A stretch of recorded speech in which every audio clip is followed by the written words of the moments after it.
मनुष्य को भ्रम होता है कि अकेले काम करने से अच्छा किसी दूसरों की सहायता लेकर काम करना होता है, लेकिन अपने ऊपर विश्वास करके पूरी लगन से अगर कार्य को किया जाए तो उसमें सफल होने की आशा दोगुनी हो जाती है। हर महत्वाकांक्षा का अर्थ होता है अपनी शक्तियों का परीक्षण करना, लेकिन दूसरों की नकल करने, दूसरों पर निर्भर रहने से व्यक्ति में दुर्बलता ही तो आती है। शक्ति तो हमारे स्वयं के मेहनत करने से आती है। आखाड़े के पास बैठकर हम अपने शरीर को शक्तिशाली नहीं बना सकते, या दूरदर्शन पर एक्सरसाइज प्रोग्राम देखकर हम अपने शरीर को तंदुरुस्त नहीं बना सकते। इसके लिए हमें स्वयं ही व्यायाम करना होगा, स्वयं ही एक्सरसाइज करना। फ्रेंड्स, यदि आप जीवन में सफलता चाहते हैं तो इसके लिए आपको स्वयं ही प्रयास करना होगा, स्वयं उस रास्ते पर चलना होगा जो आपको उन्नति को ले जाता है। वह रास्ता है आत्मविश्वास का।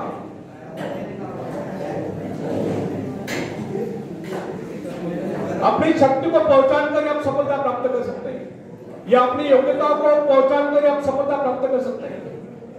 मगर यदि आप ये सोचते हो कि संसार में कोई दूसरा व्यक्ति काम कर रहे और सफलता हमें प्राप्त हो, तो ऐसे कैसे हो सकता है? जो लोग बच्चों को इस प्रकार जीवन क्षेत्र में उतरना चाहते हैं, वे बिना किसी संघर्ष के, बिना कोई कष्ट उठाए आगे बढ़े, तो वे उनकी राह में कांटे बिछाते हैं। संतान को ऐसा बनाना कि वह किसी भी प्रकार के संघर्ष का सामना करने में अयोग्य हो, तो इसका सीधा अर्थ यह हुआ कि वे लोग अपनी संतान का भविष्य शुरू से बिगाड़ रहे हैं।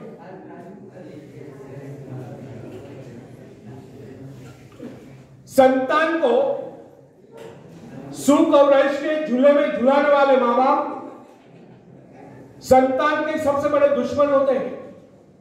दूसरों की तो छोड़ो, वे उसे स्वयं को पहुंचाने की जहमत या स्वयं को पहुंचाने के कष्ट भी उठाने नहीं देते। बच्चों को भी समझना चाहिए, स्वर्ग जाने के इच्छुक को स्वयं ही मरना पड़ता है। स्वर्ग वही जाएगा जो मरेगा, दूसरा कोई नहीं जा सकता। इसी प्रकार जीवन का सच्चा आनंद वही पाएगा जो अपनी आत्मा की शक्ति को पहुंचाना। फ्रेंड्स, यदि आप किसी कार्य में कामयाबी चाहते हो तो उसके पीछे अपनी पूरी शक्ति लगा देना।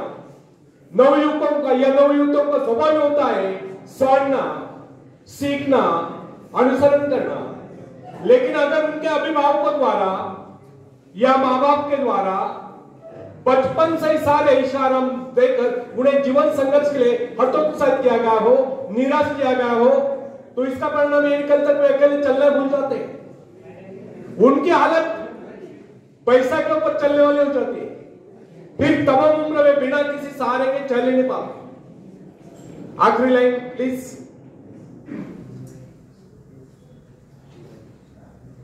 वे अकेले चलना भूल जाते, उनकी हालत पैसा के ऊपर चलने वाली हो जाती है।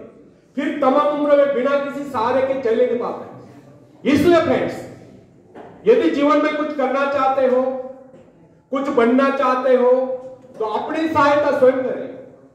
किसी की सिफारिश या प्रभाव से आगे बढ़ने के प्रयत्न आपके भविष्य को नष्ट कर देंगे। स्वयं को इस योग्य बनाओ कि आपको किसी दूसरों से सहायता की आवश्यकता न हो। अपने भीतर अथाह साहस और विश्वास जगाइए। आनंद तो उसी उन्नति में आता है जो स्वयं के द्वारा प्राप्त हो। दूसरों के भरोसे उनकी सहायता से आगे बढ़कर अपने को अपंग बनाने का क्या उपाय हो सकता है? इससे तो मनुष्य की अपनी सारी शक्तियां दम तोड़ देती है, अपनी बुद्धि कुंद हो जाती है। जो दूसरों की सहायता का मोहताज बना रहता है, जो अपना हाथ तक नहीं ला सकता, वह क्या कर सकता है? वह जीवन में दूसरों का मोहताज बना रहेगा। ना उनमें आत्मविश्वास आता है, ना वे स्वयं के भरोसे आगे बढ़ पाते हैं। उनका तो भविष्य ही अंधकार में होता है। फ्रेंड्स, स्टॉप करें, स्टॉप करें।